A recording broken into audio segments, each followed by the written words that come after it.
लोग यहाँ पे आए हैं, बहुत ही अच्छा लग रहा है। और साथ में हमारी सभी बहनें यहाँ पे आई हैं। तो छोटा चैनल है, आप लोग ज्यादा से ज्यादा प्यार आशीर्वाद दीजिए। और आज हम जो गीत गाने वाले हैं, जब एक औरत जो है बच्चे को पैदा करती है तो बड़ा ही दुख होता है, बड़ा ही दुख होता है। तो अपने पति से क्या कहती है,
गाई ये बात सब कहे चाहता है तू नहीं चाहता कि आए गाड़ी हाथ ऊपर कहीं बताओ संगीता और हमारे गुरुदेव शंकर भैया के बहन जी की तरफ से 100 रुपया आयल बा और आपके चरणों में प्रणाम करते हैं, आशीर्वाद की कामना करते हैं।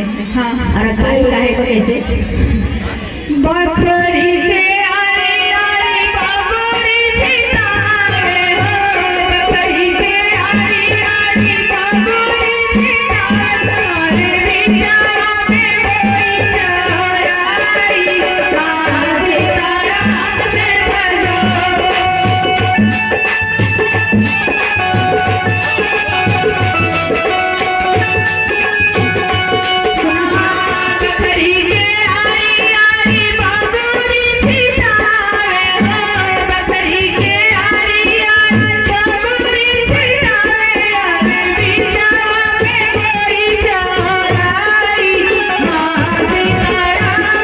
भजो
तो बहुत सारे कलाकार हैं ये तो गीत गाइए। भाभी का गाना अच्छा लगा तो आप लोग जोरदार ताली बजा दीजिए। हम